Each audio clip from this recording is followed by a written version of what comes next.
Hello and welcome, and today we'll be looking at the anti-ice subpanel on the overhead panel here. And more specifically, we'll be looking at these control knobs. We'll only be looking at one, but the solution to fix this knob can be applied to pretty much all control knobs, or can be applied in some way. So if you look at this, I haven't touched this code yet. I'm going to explain to you that this is how it works without me changing it.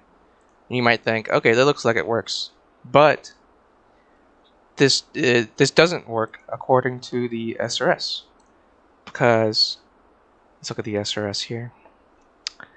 The wing anti-ice control knob, blah blah blah blah blah, will adhere to requirements 23 through 26 as defined for control knob type A within 3.2 overhead panel.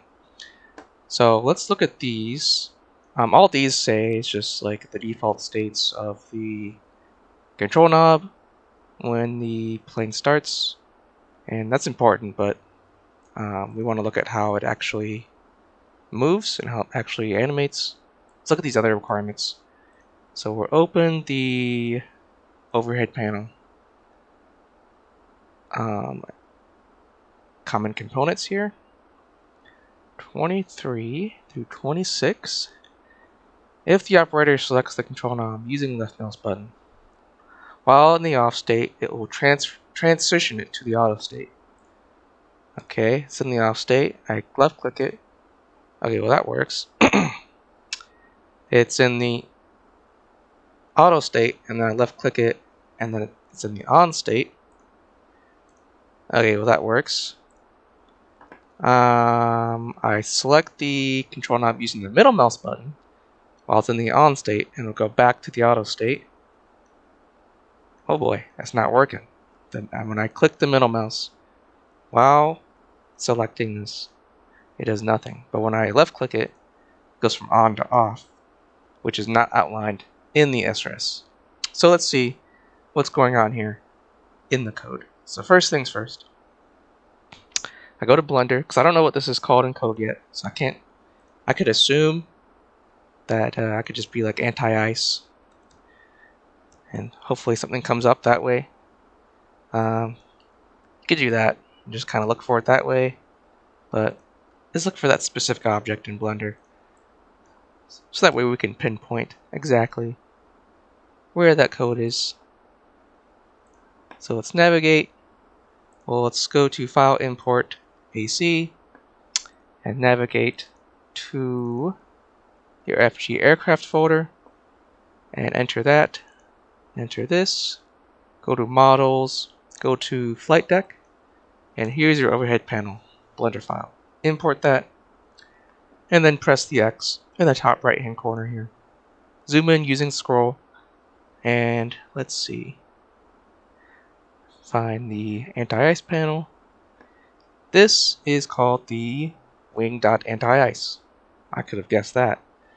Alright, let's copy this name, go back to VS Code, put it in the search bar, and see what pops up. Alright, so it's in the Blender file. This is the Blender file that we just opened, so that makes sense. And then this is the XML file. Okay, here it is, anti-ice. Is there any other place where it's mentioned? Nope, just two places, here and here. Okay, so I think this is how most control knobs are kind of coded for. It's not correct according to our SRS. So let's see how we can fix it, how we can modify this. So if you didn't watch my other videos, I'll be kind of quickly going over each of these, so it might be kind of redundant or kind of unnecessary, but I'll be kind of quickly going over these. So there's two animations. Again, one animation that kind of describes the selectable field, and then another animation that describes the actual rotation of the object that we want to rotate. So here, on this first animation, We have this type of animation called a pick animation, and that just makes the entire object selectable. And then we have to specify what object we are making selectable. So that's what we're doing here. The action is when you pick this object using the 0 button, which is the left mouse click.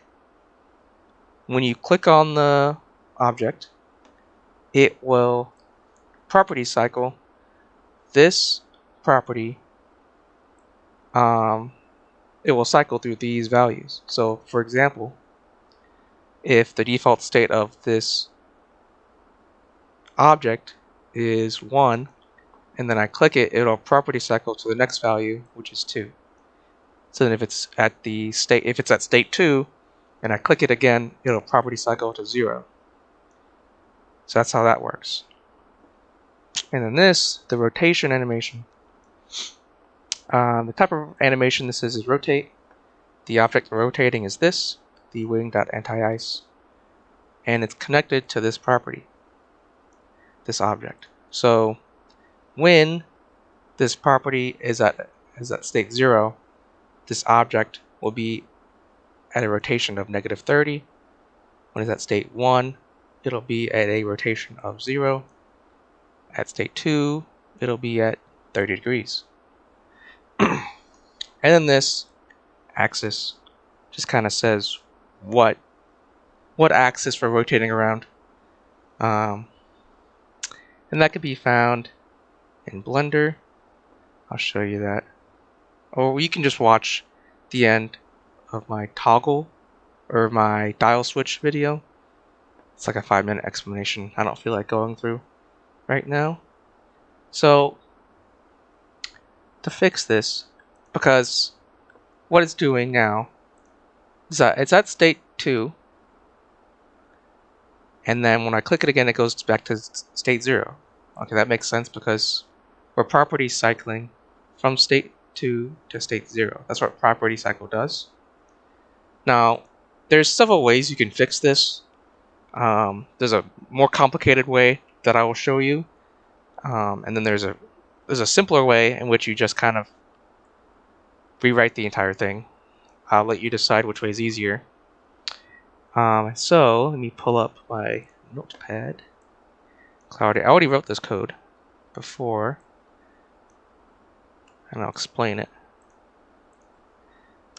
We can add conditionals. So we can say okay, property cycle this property if initially this property is equal to 0 or this property is equal to 1. So this is how you do conditionals in XML. You do condition, and then if you want to do like an or and, this is how you do it. You do or, and then and then here's your condition. Do this action if this property is equal to 0, and then do this action if this property is equal to 1, if that makes sense. So we want to, if we look at flight gear, this is what am I saying? This is value 0, state 1, state 2. So we want it to go clockwise when it's in state 0 and when it's in state 1, but not when we don't want it to do anything when it's in state 2. So we want it to, so that's right, and then that action's right. But when it's in this state, when we click, we don't want it to do anything, and it currently does something. So doing this will guarantee that it does nothing when it's at a state of 2. So let's save that and see how that looks. So I saved it, and then I go into flight gear and I reset flight gear in order to see those changes.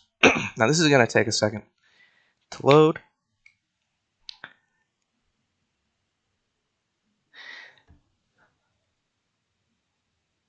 There might be two parts to this video, depending on how long it gets. Because I want to show you the other way to do this, the other way to animate control knobs. I don't know if I have enough time in this video. We'll see. So let's zoom in on this, and let's left click. Okay, that's right. And then left click, and it does nothing. That's perfect. Because we want to, the way these control knobs are supposed to work is that they're not supposed to swing back when you're in this state. You have to go through auto to get to off. And when you're in the off state, you have to go through auto to get to on. Right? So I'm left clicking and it's not swinging back to off.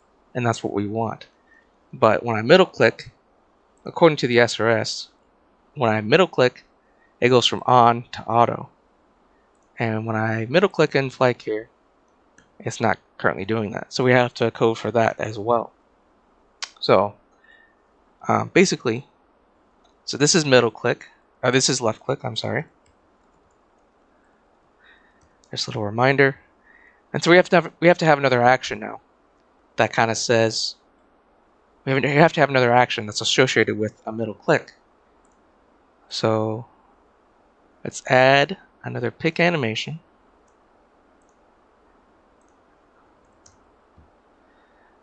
And so here's another pick animation that I made. This is the middle click button. So we have another pick animation here. Same object, but this time the action happens when there's a middle click. And there's another property cycle that happens here. And it's the opposite of this one here. So this one goes from 0, 1 to 2. And this property cycle goes from 2 to 1 to 0. So if it's in the second state and I middle click it, it should cycle to 1. And when it's in the 1 state and I middle click it, it should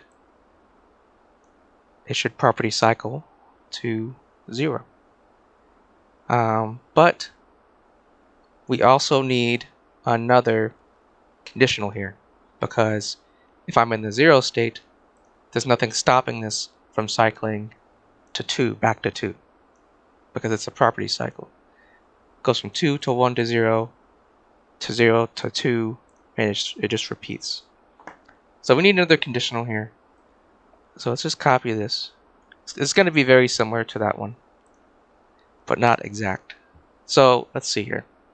When we're in state 2, so we only want this to transfer or to rotate when it's in state 2, so, or state 1.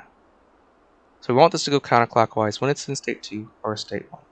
Okay, so we want this property to be 2 or 1, so that's correct. So let's see if that works. Let's see if that works. I saved it, and then I go to flight gear and I reset it again. Make sure you reset, otherwise you're not going to see any changes, and you're going to be a bit confused as to why it doesn't work.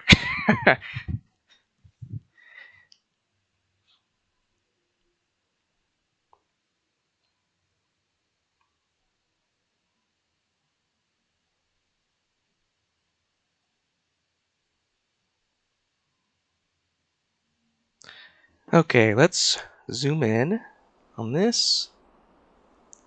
And left click. That's right. Left click again. Nothing happens. That's good. Now middle click. Oh, that's good. On to auto, and then middle click again. Auto to off. Let's do middle click again to make sure it doesn't transfer. It doesn't rotate from off to on. And it doesn't. So that's perfect. And it's operating as it should, according to the SRS. So that's perfect. So we have these shells. Let's make sure that this default state is correct. The OFP shall display the wing anti-ice control knob in the auto position. So let's go back to flight gear. The auto position is going to be at an angle of 0. The middle is always going to be considered the 0 angle when talking about knobs or dials. So let's look at this, and let's see. It's connected to this property, so let's search up this property and see where it is. Oh boy, it's like everywhere. I want to look for 787-8. This is where it's going to be as well. Anti-ice. No. Very strange. Anti-ice. What's this called? Anti-ice dash setting. There's somewhere where it specifies the default state, or so I thought. Let's look in here. Anti-ice dash setting. I doubt it's in here. Get prop means just getting the value of these properties and setting them to these variables. Set prop sets this property to this variable, so that's not it. Well, maybe. Wait a minute. If get property is less than 0, set it to 1. So this could be it. Maybe it's getting. Whoops. Maybe it's going through this if statement, and it's setting this to 1 because of this. So let's set this to 2, and let's see if that changes anything. Okay. Let's reset. So if it's at 2, it should be in this state. Let's reset and see what happens here. I did not expect this before recording this video.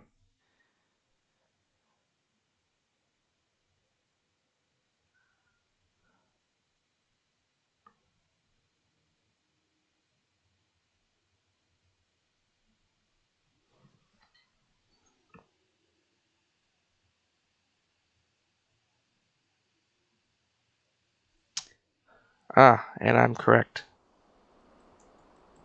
Okay, so that's where it is being initialized, the default state. But I don't know if environment / temperature degrees, is that always going to be less than 0 at startup? I don't know. That's a good question.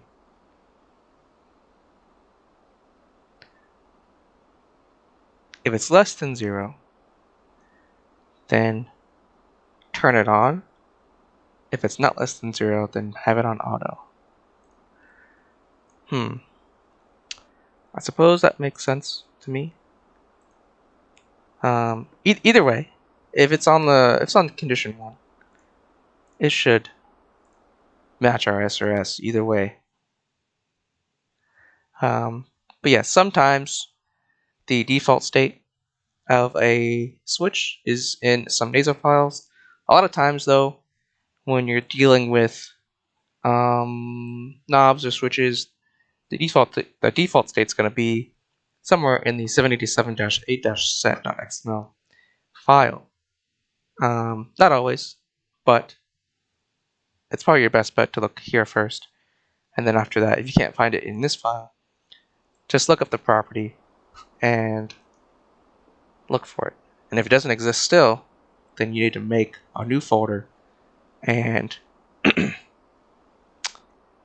and kind of set the default state.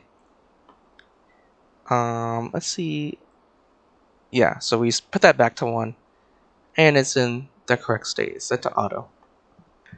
So I think this will conclude part 1, and part 2, I'll go over the other way to animate this control knob. It'll be a lot less code here, because this seems like a lot just for one control knob. The other way is a lot more compressed. It's a lot less code, And I wanted to go through the reason I didn't go over the other way because I wanted to show you guys how to do conditionals. I think that's important. But yeah, you have a condition, and then you don't need the or if you don't have an or statement. Let's say you only have one condition here. Let's say I only have this condition. Then you don't need the or there. You could just have that condition, and that would only work. This would only property cycle this property if this property is at a state of 2, right? But since we have kind of 2 states where we want to cycle this property, we want an or statement here. Whoops. And so we want this. And if you want to mess with this, maybe pause the video, maybe copy this, and kind of mess around with it in your own kind of branch. I would do that. I would encourage that for better understanding. Yeah, and then there's other. Yeah, I mean, if you want to look up, if you still don't understand like what's going on here, you can always go to like Google and like look up like if you don't understand property cycle, for example, you can always go to Google and just type like flight gear XML property cycle and just kind of click around and okay, here it says, it kind of explains like what a property cycle is exactly. There's other types of commands: property assign, property multiply. You can multiply the value of a property by a given factor. Just like kind of mess around with it and just kind of read through all this stuff. You can do that as well. But yeah, that concludes this one. I'll be going over another way to animate control knobs as well in the next one. So see you guys later.